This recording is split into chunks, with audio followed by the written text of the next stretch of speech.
Hello, dear friends and family. This is your boy Big Eddie Uzi, broadcasting live from the city of vast disappointment and extreme letdowns, Chicago, Illinois. We have a lot of stuff to talk about today. And before we go ahead and talk about all these interesting topics of the day, I'm going to go ahead. Top shelf, imported, liquor? Man, don't even worry about liquor, my brother. You can have anything. Low shelf, top shelf, imported, from up the street, moonshine. These bitches will drink anything that you want to give them. So welcome back to the real world. You may actually get in trouble if you don't give them any pills. You know what I'm saying? It's called false advertisement. They know you about that life, and all of a sudden, you've rehabbed from that life, and you don't give them a pill, and then they're going to start to do it. It's not cool at all. Anyways, the Cleveland Indians. Oh, yeah. The Cleveland Indians. I don't know how many of you guys know this, but this is the last year that the Cleveland franchise is going to be using the moniker the Indians. So yeah, you may want to get your gear, your paraphernalia, because starting next year, who knows what the hell Cleveland is going to name their professional baseball team. I mean, for the last 40 years, their roster has been extremely competitive, and they have not yielded a World Series championship. Although they're jockeying for first with the Chicago White Sox for the elusive American League Central Division, and although I live in Chicago and I actually like the White Sox organization and the Cubs organization, and because I lived in New York for a long period of time, I love the Mets and I love the Yankees. This year, I'm rooting for Cleveland. You know why?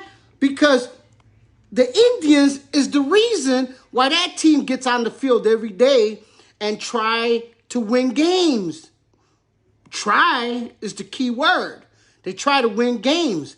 Can you imagine what that locker room is going to be like next year when it's just the Cleveland Anonymous, the Cleveland, the Mistake by the Lake, the Cleveland Drew Carey's, or whoever the hell came out of there, the Dog Pound? They're going to have to use the Browns and maybe whiten it down a little bit. It'll be the Cleveland Beige. I don't know. You tell me what they're going to do in Cleveland next year. So I'm going to go ahead and invite the people that are supposed to be coming on. Has kind of played me a little dirty here. So I don't have all of the controls. Live video options. I did the invitations already. So people should be able to come on. Little light there. Invite friends to watch. Guest request. Allow your viewers to request to join you as Yeah, I just registered my second. popping. Well, it's your time to shine.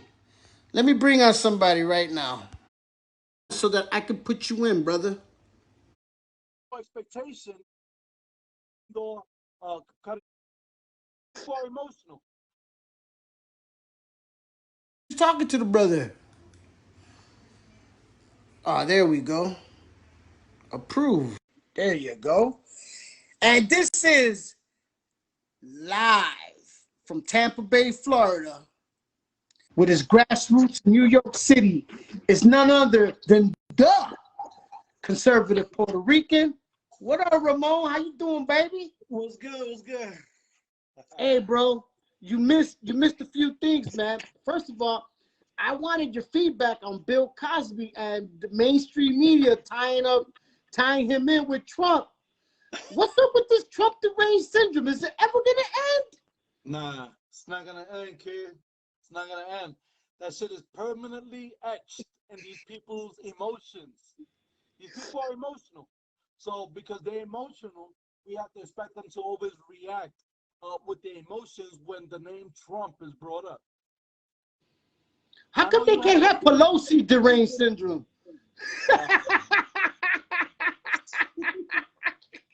Yo, I caught your segment late because I ended up doing this contract today, and I just finished the floor.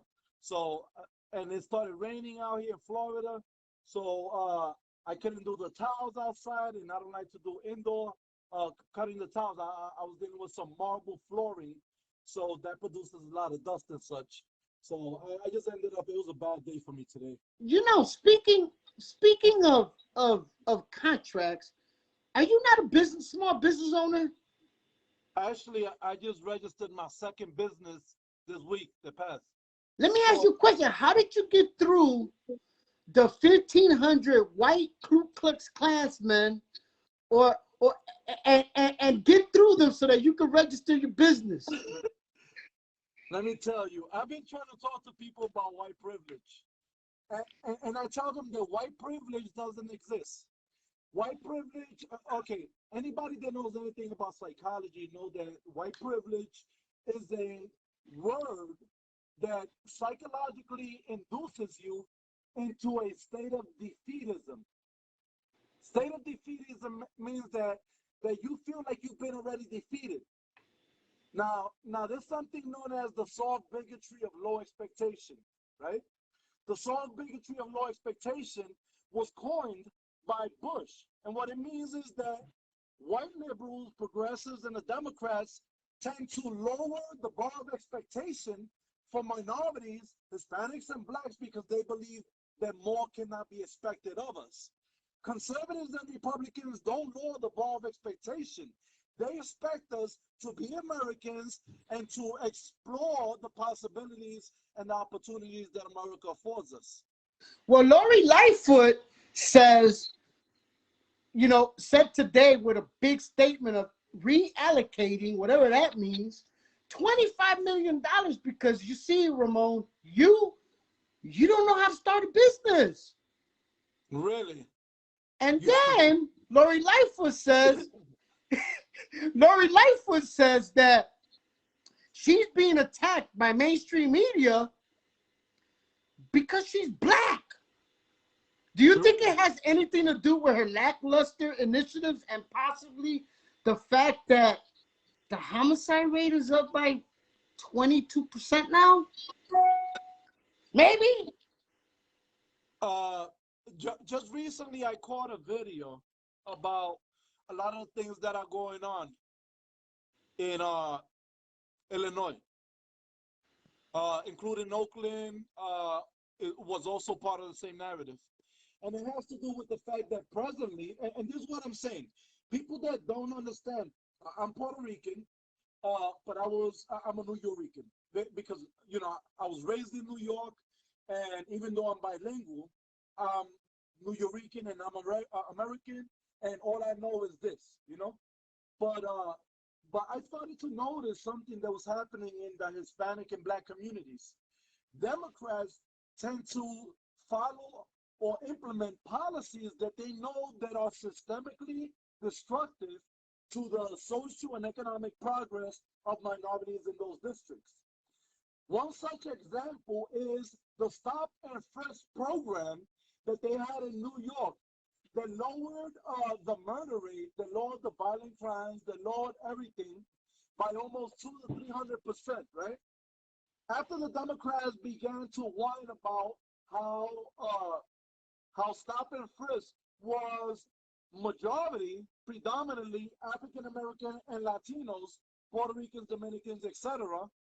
Um, they used the race baiting rhetoric in order to utilize that identity movement mongering and have the law taken away.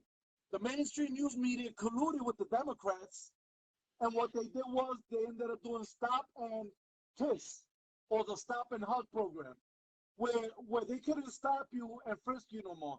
They were literally the cops. They had the cops humiliating the cops in New York, telling them that they had to stop you. If they wanted to stop people, they had to either stop and hug them or stop and kiss them.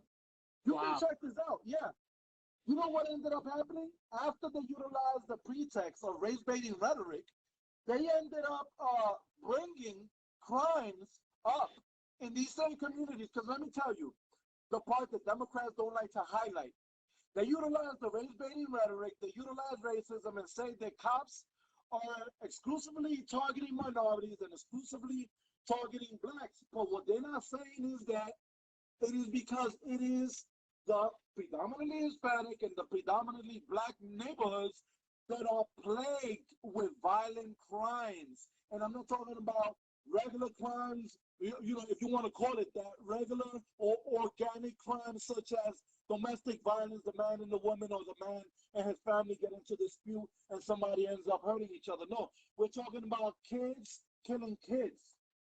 We're talking about numbers that are systemically being supported by the Democrats.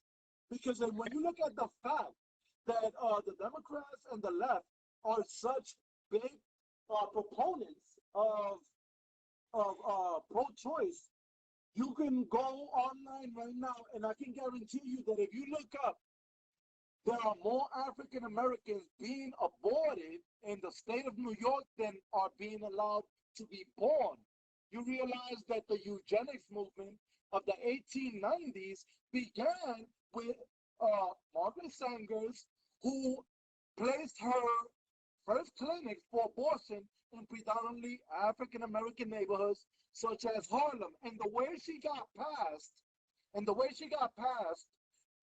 race baiting rhetoric and identity mongering about how she could possibly be racist, she paid off African American pastors, she paid off African American leaders in these communities, because you can look this up, this is history, and she got them to speak to their own people and convince them that pro-choice was the way to go and that pro-choice would help them economically. And what did it create? It created a more promiscuous, spiritually liberal society where responsibility is on an all-time low, where morality seems to be decalibrated from what it is that God designed, and where society has been designed to counter itself and destroy itself from within.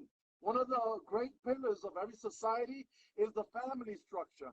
And if they can create the social and the cultural antonyms or the cultural opposites of familism, which is feminism, and you can turn it into a movement such as what happened in the 1960s during the sexual revolution, also known as the counterculture war of the 1960s. Why did it occur? It occurred because they wanted to destroy Victorianism, because they wanted to destroy elegance, because they wanted to destroy man's idea and God's idea of what it is that embodied the family and what it is that represented a woman who is supposed to be the wool or the ore of man. She is supposed to be the one that we perceive with glorification, the one that we sanctify, the ones that we praise. She is the giver of life. A woman should not be like a man because a man is filthy and we That's do right. shit. You know That's right. Speaking of filthy, and speaking of family, and speaking of women, Bill Cosby ain't got to worry about slipping pills anymore, does he? Nah, he's about to get somebody his pudding pop. These bitches want pills now, man. Except for birth control. These women don't pop any pill but birth control. Oh my God. Yeah, I got to slip the Mickey, you know? Hey, so I was speaking earlier on the Cleveland Indians, as you know. Yeah. They're removing this caricature next year, right? It leaves them without a viable sport identity, right? I mean, Cleveland, remember Cleveland used to be called the mistake by the lake? Let me tell you something. People are fed up with the cancel culture. Yeah. I mean, to me, this was a tribute to Indians. It's sad. It's sad. You know, it talks about the tribal element of camaraderie. Yeah. It talks about just living in that moment of being high-spirited and full of fervor and moxie and grit. And now they're going to remove that out of the Cleveland Indian organization. You know, I'm rooting for Cleveland this year, man. I really want them to win because then the cancel culture capitalists will have to look at the history books and see 2021 world champions Cleveland Indians.